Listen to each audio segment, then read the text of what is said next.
Hello, hello. My name is Elise, and thank you for coming to my channel. If you've been following along with me, you know that I have recently lost 50 pounds with the help of a GLP-1 called Zepbound, but now I am on my maintenance journey. Okay, I recently had a doctor appointment, my dietitian appointment, and I just had some aha moments for the week, these past couple of weeks that I'm still dealing with and learning to help keep the weight off of my body. So if you're interested in this, stick around, hit that like and subscribe button, and let's talk about it. If you've been on a weight loss journey and are on GLP-1 medication, you know the importance of having a lot of protein in your diet. However amount of protein that you have that's right for your body type, that's a variation. But I stick to about 80 to 100 grams of protein a day. And if you've been going into the stores lately, which you should be, in the grocery stores, you will see so many foods that are marketed towards protein foods. Like it's the protein pasta, the protein bars, the protein cookies, the protein muffins. All right, all these things are just gimmicks. And if you've been on this yo-yo diet for a while in the past in your life, you will think that, and I have to say that I was stuck on these diet foods. Like when I was ready to lose weight, I would go work out, do all these exercises, and find these diet foods like Slim Fast or Nutrisystem. But let me tell you why these are so much of a trap. There's a quality of protein that you need to have. Some foods have protein, but it doesn't mean they're a good quality of protein. So let's talk about the protein and where we should be getting it from. Chicken, fish, beef, even pork. Like vegetables don't have to have a shiny package telling you, oh, I'm loaded in all these vitamins and nutrients, all right? Meat, a bag of chicken doesn't have to tell you, oh, I'm loaded in protein. All these things in the store, the center of the store, they have all these fancy packages. A lot of these companies just hop on whatever bandwagon is currently trending to use marketing skills to get you to believe that the product is healthier than it is so that you'll buy it. I watched a content creator on YouTube. I think her name is Teen Cardenas. She has this fitness channel, but she gave a calculation on how to find quality protein products in the stores. And it's not the ones that are marketed that have these fancy labels to get you to buy the product.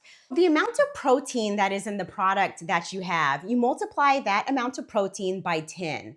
And whatever that number is, if the amount of total calories in that product is under the amount of protein once it's multiplied, that is a good source of protein. So let's look at an example. So I went through my pantry and found some things because 17 grams of protein. Yeah, I fell for the gimmicks. So that's why I'm talking about it, okay? Because I fell for it, okay?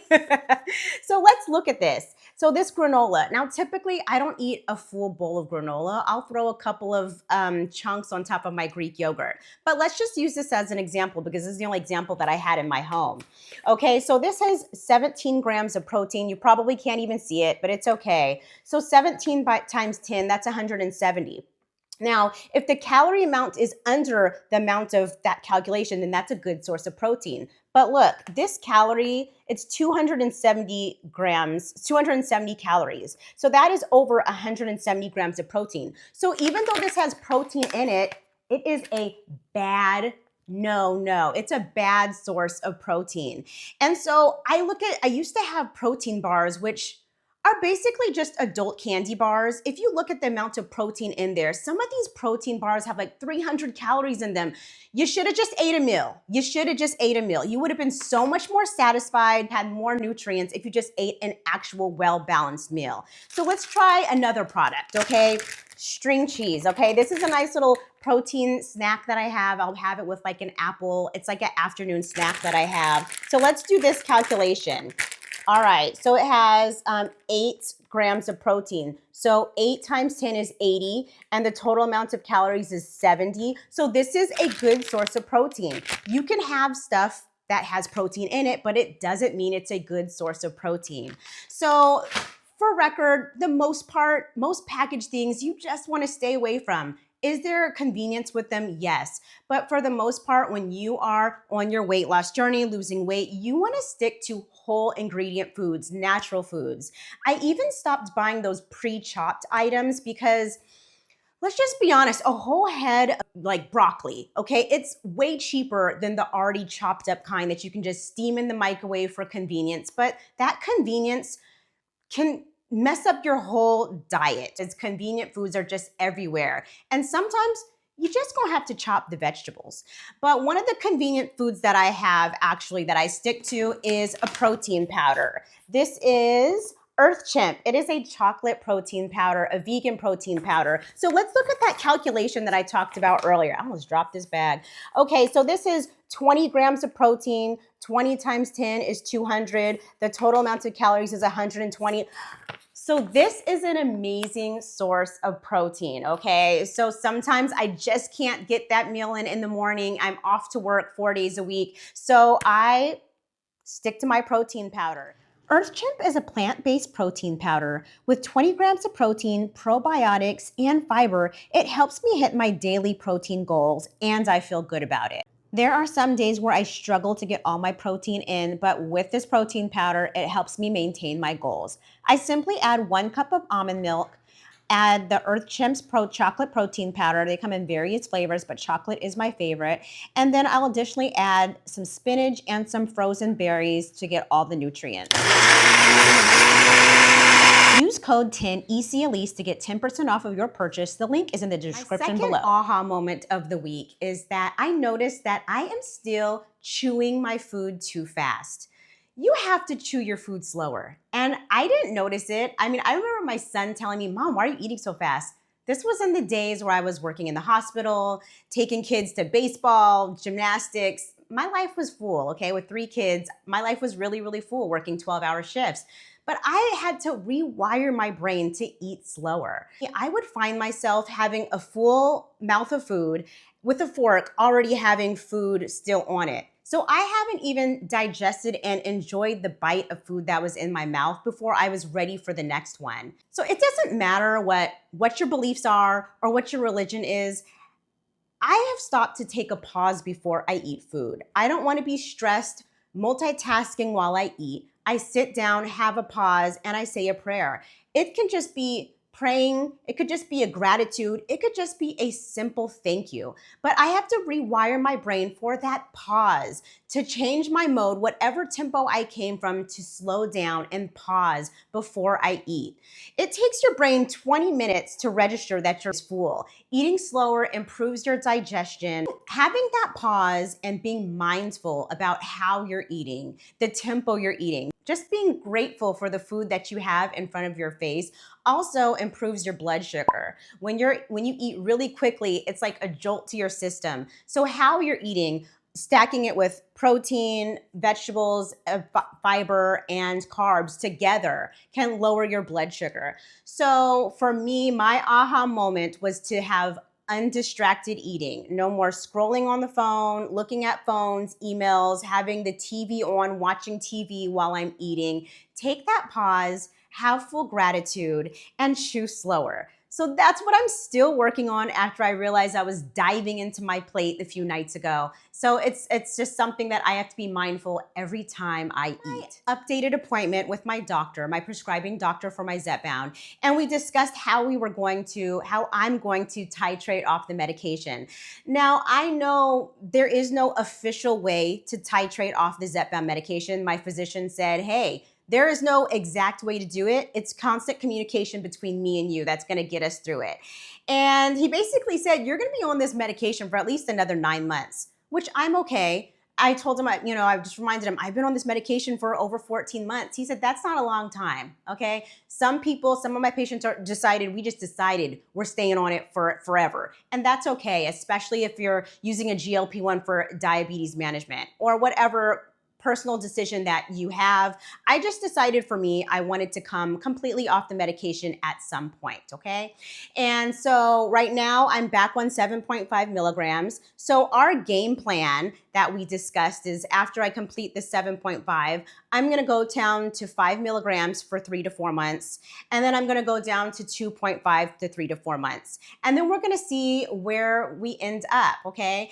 And I hear in the comments, and I know I've read the studies too about when you come off this medication, you're gonna gain all the weight back. But I disagree, okay? There's a difference between coming off the medication and gaining 5 pounds versus coming off the medication and gaining 50 pounds. One is common. That's common gonna happen. Gaining 5 pounds, your appetite is more. I'm gonna be able to drink more water. I'm gonna be able to get more days of 100 grams of protein versus 80 grams of protein, 20 grams of fiber versus, less than that.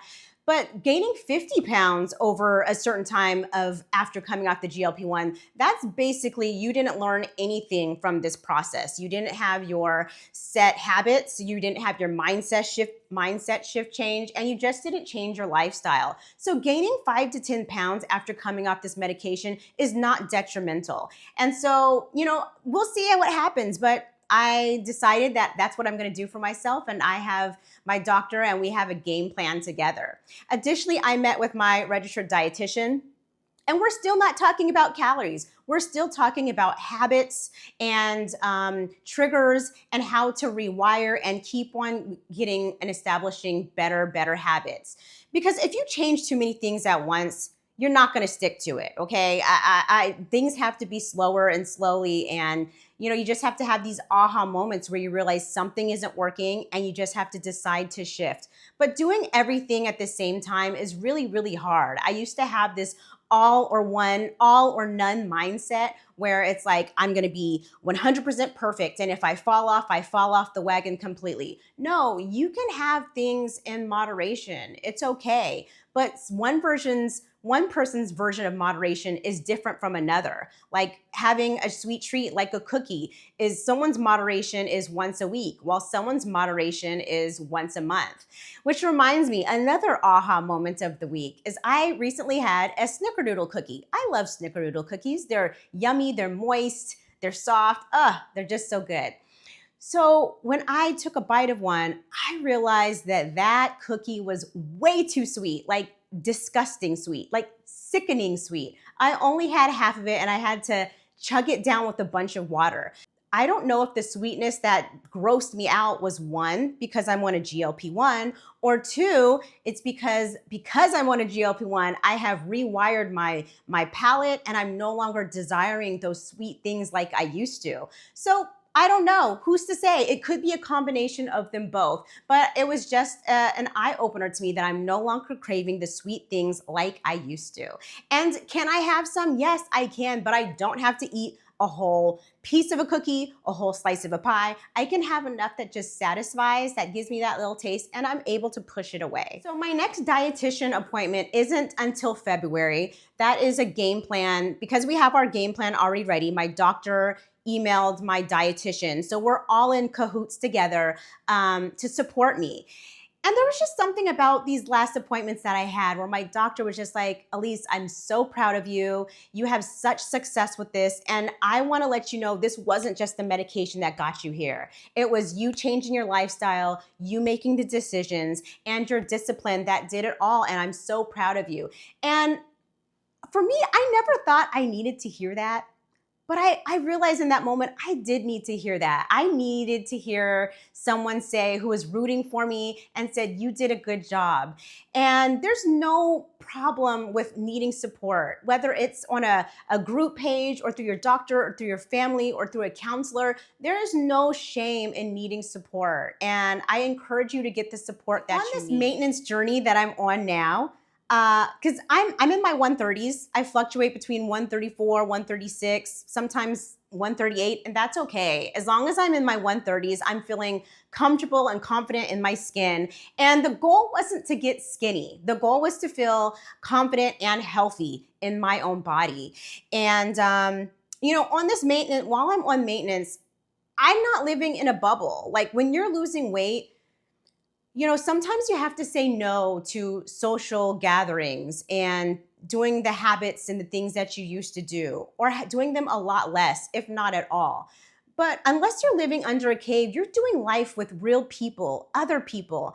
And so although you do have to stick to your game plan, you still have to live this life on this planet. You don't have to do everything crazy and change everything all at once. It's just simple consistency. Whatever you start with, your consistency may start with just doing your injections once a week. Your second consistency may be drinking more water. Your third consistency may be starting on walks. The consistency that I have today isn't what I started with, okay? There's so many changes. Right now, I am lifting weights more. I'm prioritizing lifting weights and walking. And no, I don't do the 10,000 steps a day thing. I stick to about 6,000 to 8,000 steps most days. Sometimes I do get 10,000 steps and it's easy for me. But as we know, if you heard from my previous videos that I got plantar fasciitis from doing that 10,000 step a day thing. So between doing my daily step count and just moving my body regularly and lifting weights, that's what I prioritize. The next step that I'm probably going to do, that I'm planning on doing next year, is getting a personal trainer. Just for a season, just for probably 6 sessions, just so I can fine tune lifting the heavy weights and going to the next level with my weight plan. On 2.5 milligrams, that's when my registered dietitian and I, we're gonna talk about calories and tweaking, fine tweaking where I'm at that point so that I can successfully wean off the medication and keep my weight off as well. I hope I gave you some encouragement along your weight loss journey. It takes time, all right? It doesn't happen overnight. And I encourage you to get the support that you need and help along this journey. And I hope I said something that was helpful to you today. If I did, hit that like and subscribe button, and I'll see you on the next one. Bye-bye.